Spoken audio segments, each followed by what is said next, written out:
Bonsoir à toutes et à tous et merci de nous suivre. Bienvenue à cette nouvelle session d'information. À la une de l'actualité, promotion de la paix et de la non-violence au Burkina Faso. Le premier forum humaniste pour la paix et la non-violence a débuté ce matin. Data journalisme au Burkina, des hommes de médias ont été formés sur cette nouvelle forme de journalisme de données. Et il sera question de sport avec la deuxième édition du tournoi d'escrime du Mogonaba. Les participants venus de Bobo-Dioulasso ont raflé plusieurs médailles. Et nous débutons cette session avec cette information en marge du 5e traité d'amitié et de coopération entre la Côte d'Ivoire et le Burkina Faso. Le président Roch-Marc Christian Kaboré aurait appelé pour la première fois depuis sa chute du pouvoir l'ancien président Blaise Compaoré en exil en Côte d'Ivoire. L'information a été relayée sur le compte Twitter officiel de la radio-télévision ivoirienne et par l'agence de presse africaine APA auprès de sources proches de l'exécutif burkinabé. L'entretien téléphonique empreint, je cite, de convivialité aurait duré une quarantaine de minutes. Et selon ces sources, c'est au pied de la basilique Notre-Dame de la Paix à Yamoussoukro que l'appel a été effectué. Un entretien favorisé par le président ivoirien Alassane Ouattara. De retour à Ouagadougou, où le premier forum humaniste pour la paix et la non-violence a débuté ce dimanche autour de la thématique de la cohésion sociale et de la réconciliation. 3 jours durant, les participants auront droit à plusieurs communications sur les vertus de la cohésion sociale et de la paix. La cérémonie d'ouverture a été suivie pour vous par Cheikh Omar Bandaougou. À l'arrière-plan, des sièges vides. Pas que l'activité ne suscite pas de l'engouement selon les organisateurs, mais le jour choisi, en l'occurrence le dimanche 31 juillet 2016, est la cause de la faible mobilisation. Nous sommes au Conseil burkinabé des chargeurs où s'est ouvert le premier forum humaniste pour la paix et la non-violence, organisé par l'Association des femmes humanistes du Burkina Faso. Il est de notre devoir de sensibiliser, car ce que nous voyons aujourd'hui, un peu partout dans le monde, particulièrement au Burkina, l'insécurité, l'incivisme, la non-violence, nous avons pris le pas. Certes, il est difficile, mais c'est un premier pas, c'est la sensibilisation. Et le principal soutien dans cette action viendra d'un homme ayant pris sa retraite politique et qui s'investit désormais dans la lutte pour la paix et la non-violence. Il est opportun quand même que tous ensemble, on puisse contribuer à maintenir la paix, à asseoir la paix et à lutter contre toutes les formes de violence. Afin de parvenir à l'effectivité du thème choisi qui est cohésion sociale et réconciliation, le parrain du présent forum estime savoir le chemin à suivre. Il s'agit de l'éducation, la formation, la sensibilisation, l'information.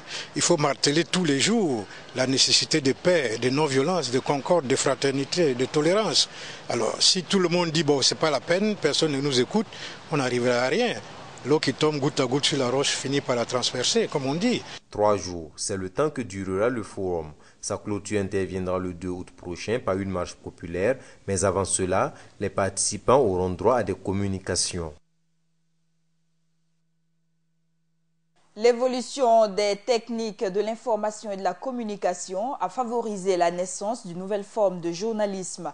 Le data journalisme ou encore journalisme de données comporte de nombreux avantages. Il permet de faire le suivi des politiques public à base d'informations déjà existantes. Et pour une connaissance du data journalisme, l'Agence nationale de promotion de technologie, de l'information et de la communication a initié une formation au profit des hommes de médias. C'était en présence de Samba Kassile Traoré. Le journalisme de données ou data journalisme est une nouvelle forme du journalisme née aux États-Unis et qui consiste pour les hommes de médias à collecter les informations à partir des données ou des statistiques. Pour familiariser les hommes de médias burkinabés à cette nouvelle forme du journalisme, l'Agence nationale de promotion de techniques de l'information et de la communication a initié une formation et selon Justin Yarga, le journalisme de données est plus objectif comparé au journalisme classique jugé subjectif. Le journaliste, il a là une nouvelle matière, au lieu peut-être d'aller sur le terrain, pour créer son histoire ou raconter les choses, il peut partir des données qui existent. Par exemple, en termes de sécurité routière, où on entend parler tout le temps d'accidents, un journaliste peut partir de cette base de données pour établir une sorte de cartographie des routes les plus mortifères, qui tuent le plus. Cette nouvelle forme du journalisme comporte des avantages pour le Burkina, car elle permettra aux journalistes de passer les informations avec des données à l'appui. L'avantage d'un tel domaine pour le Burkina, c'est que quand on parle de data journalisme, on fait d'abord référence à des outils qui permettent l'interactivité. Donc le data journalisme, forcément on utilise l'outil informatique, on utilise des plateformes, on peut permettre aux gens de voir en temps réel ce qui se passe, de voir en grandeur nature ce qui se passe, et ils peuvent réagir. Alors ça permet par exemple aux citoyens de pouvoir faire le suivi, par exemple des politiques publiques. L'Agence nationale de promotion des techniques de l'information et de la communication espère qu'à l'issue de cette formation, des changements se verront dans la manière de traiter les informations des journalistes. Les archives nationales représentent la mémoire de l'histoire de Burkina Faso. Ce centre de documentation comporte des milliers d'ouvrages touchant plusieurs domaines. La collecte de ces œuvres suit un long processus que nous explique ici Rasmata Bongou, directrice des archives administratives. Le reportage est signé Rodrigue Guel. Les archives nationales du Burkina Faso sont un centre de conservation des documents administratifs et qui a un caractère historique. Mais comment se fait donc la collecte de ces documents? Donc c'est tout un processus qu'il faut suivre. C'est-à-dire en amont, il faut d'abord travailler dans les institutions, les ministères, tout ce qui est institution étatique de l'État, à travailler là-bas de manière à ce que tout ce qui est produit dans le cadre de l'activité de l'administration publique puisse être conservé. De manière à ce que, à la fin, tous les documents qui seront jugés utiles, c'est-à-dire tous les documents qui auront un caractère historique et qui représentent la mémoire de la nation, puissent être versés ensuite aux archives nationales pour la conservation définitive. Ici sont classés des documents du recensement de la population de 2006 ainsi que des journaux de la place. On a les documents du recensement, les cahiers de recensement de 2006 qui a été fait par l'INST.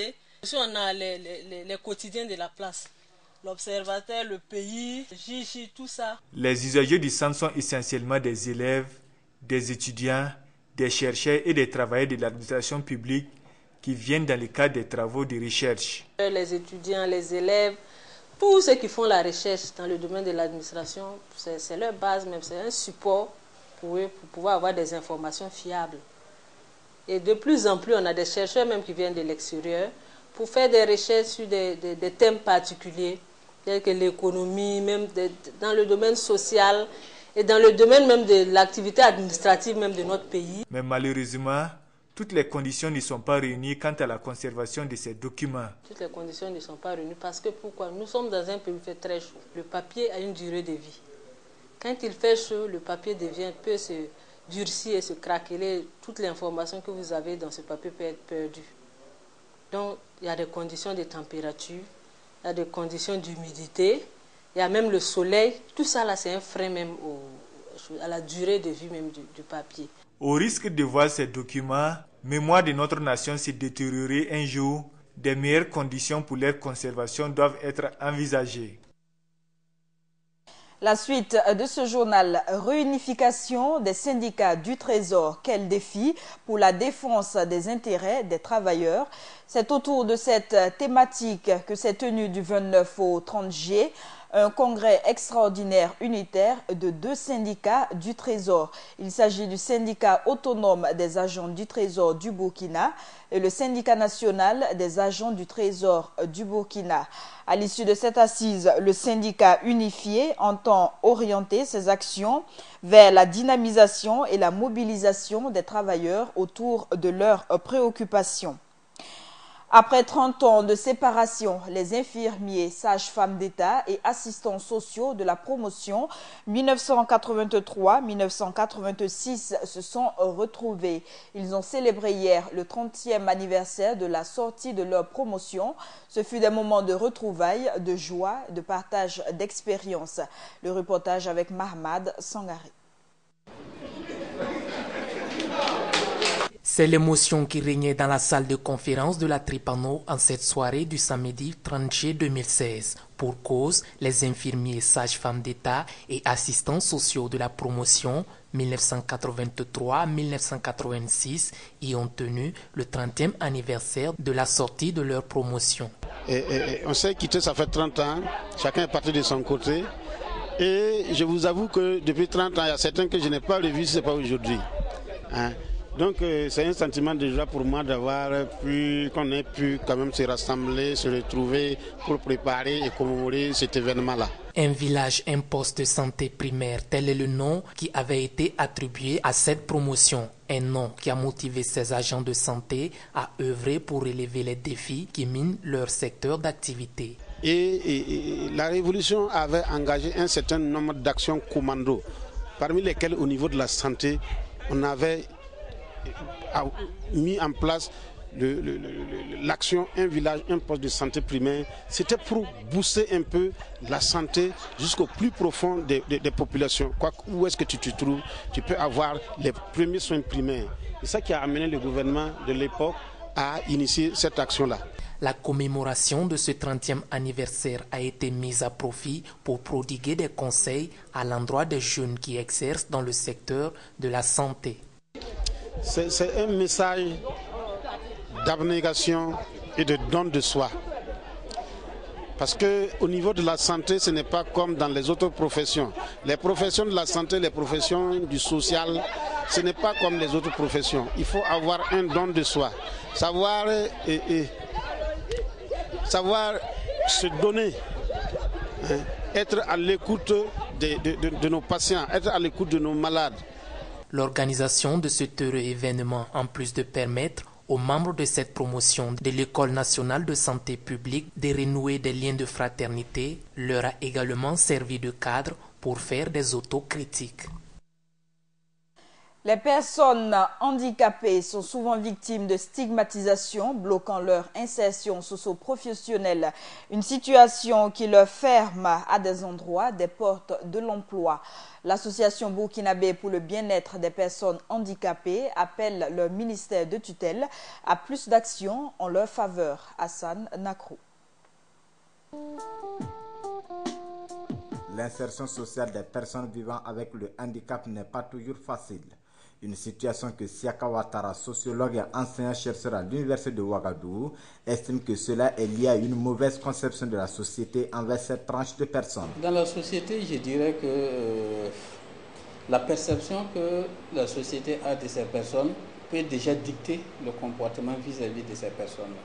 Parce que quand on considère au niveau de certaines sociétés que le handicap est une punition divine, ça va de soi qu'il y aura rejet de ces personnes-là, parce qu'on pense que en prévision de ce que la personne pouvait être comme bien ou mauvais, que ce handicap-là est là déjà comme une punition par anticipation. Une situation plus ou moins déplorable, car ces personnes sont souvent même disqualifiées dans la recherche d'emploi. Au niveau de l'emploi, je me dis en tout cas, là où on n'a pas besoin pour les paramilitaires ou bien les militaires, etc., là ça peut se comprendre. Mais sinon pour les autres postes, que ce soit un ancien, ou bien un ancien du primaire, etc. Une personne handicapée peut bien exercer cette profession, n'est pas diminuée intellectuellement. Pour ces intéressés, il serait intéressant si l'État leur accorde certains postes entrant dans leur cadre pour leur permettre de résoudre leurs propres problèmes. Bon, parce que souvent, actuellement, je pense que ça va, parce qu'on nous consulte maintenant, mais avant, ce n'était pas le cas. Mais je pense qu'il y a des postes là où nous pensons que c'est mieux que ce soit des personnes handicapées qui vont essayer de réfléchir sur leur propre sort.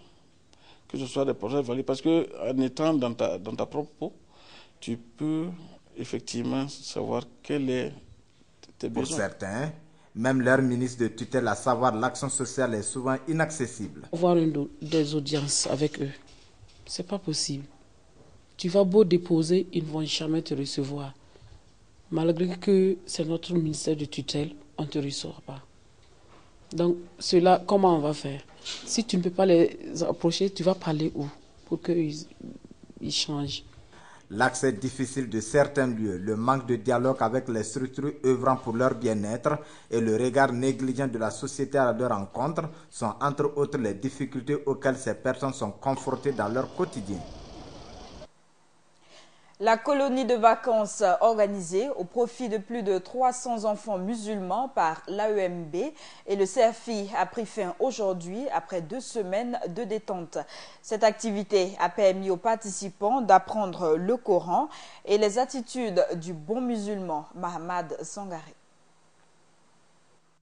Chaque enfant qu'on éduque est un homme qu'on gagne, disait l'écrivain français Victor Hugo. Des conseils que l'Association des élèves et étudiants musulmans du Burkina, AEMB, et le Cercle d'études, de recherche et de formation islamique, CERFI, se sont appropriés et ils les mettent en pratique depuis 27 ans à travers l'organisation régulière d'une colonie de vacances islamiques. Au titre de l'année 2016, ce sont au total 349 jeunes qui ont pu renforcer leur connaissance de la religion musulmane.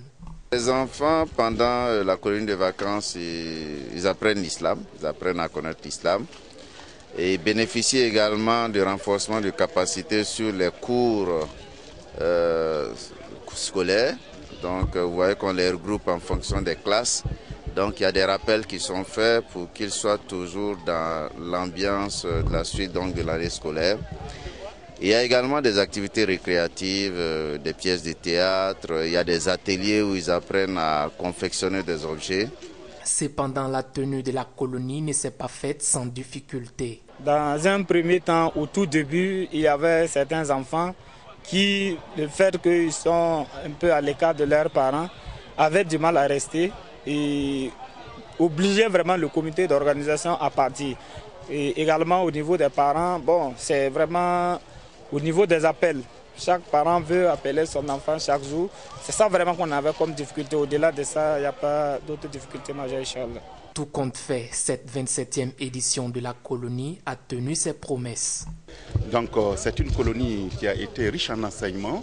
Et les enfants ont beaucoup appris et vraiment ça fait la fierté de l'islam, ça fait la fierté des musulmans du Burkina que des choses comme ça puissent se passer et réunir un tel nombre d'enfants. Il n'y a rien à dire, c'est à féliciter seulement. Les organisateurs entendent également tenir un camp vacances Coran du 5 août au 4 septembre 2016 en vue d'inculquer le savoir islamique à d'autres jeunes.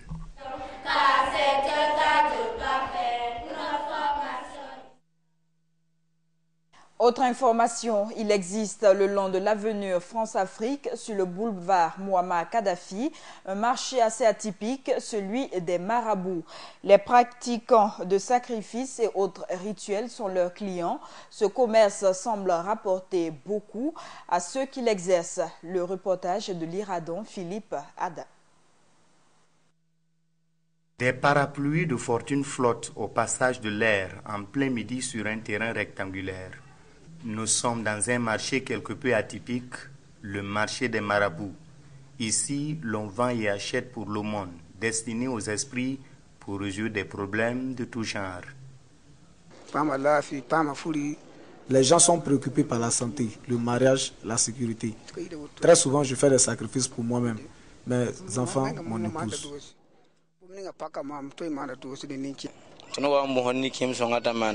Je suis venu demander une prière. Car la vie est dure, il y a trop de haine. Et j'ai demandé du travail afin de pouvoir subvenir à mes besoins. Mais également la paix pour le pays. Sinon nous vivons dans la misère. Et ceux qui fréquentent le lieu, ou du moins les clients, sont de tout genre et de toutes les catégories socio-professionnelles. Des pauvres comme des riches, des fonctionnaires, des chômeurs viennent acheter nos produits. Enturbané et le chapeau imposant à la tête, Samba Diallo ne vit que du maraboutage, un métier qui nourrit son pratiquant. En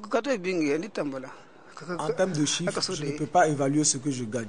Mais avec ce que je gagne, je prends en charge ma famille, les soins de santé, la scolarité des enfants. Bref, je m'épanouis bien.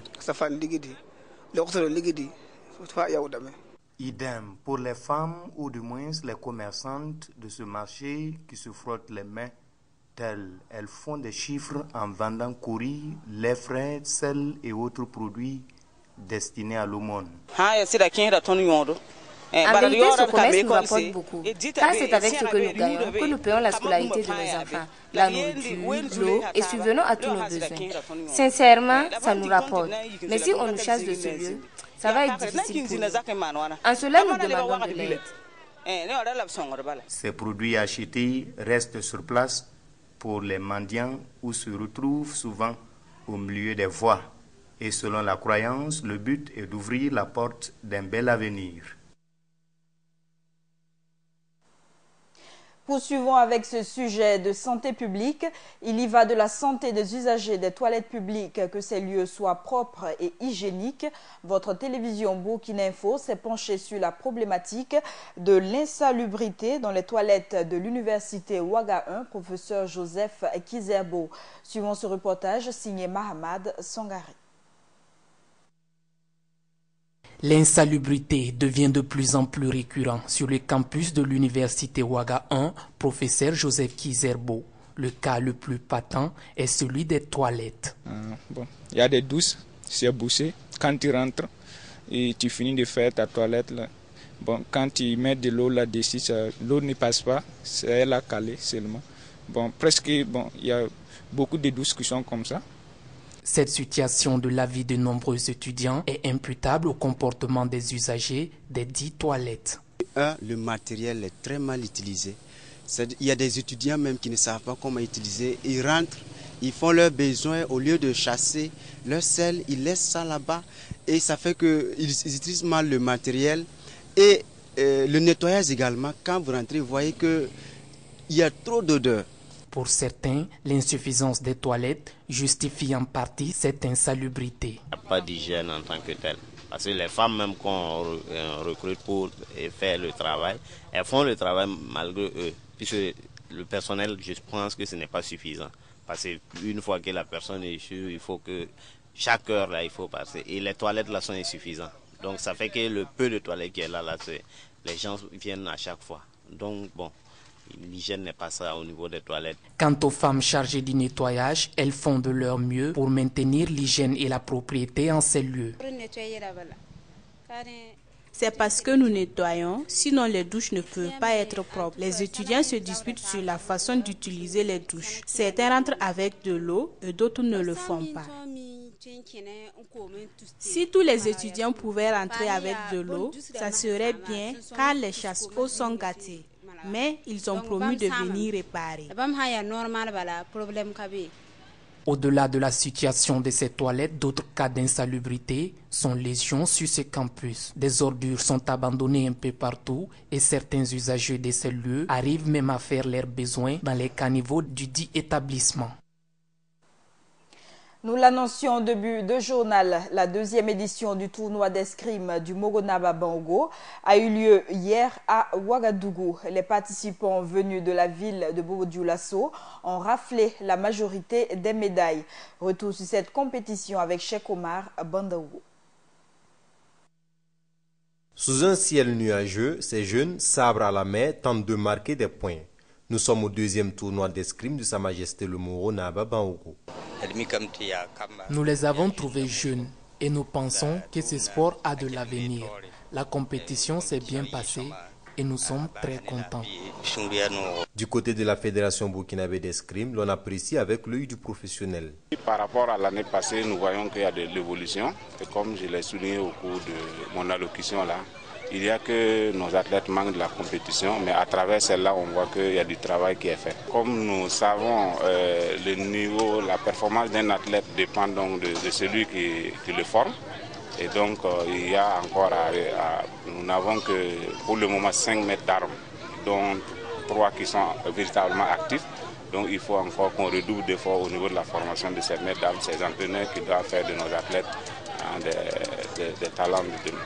Mais en attendant, les jeunes athlètes combattent avec la volonté et la détermination. J'ai redoublé d'efforts et puis j'ai fait plus d'entraînement pour pouvoir y arriver.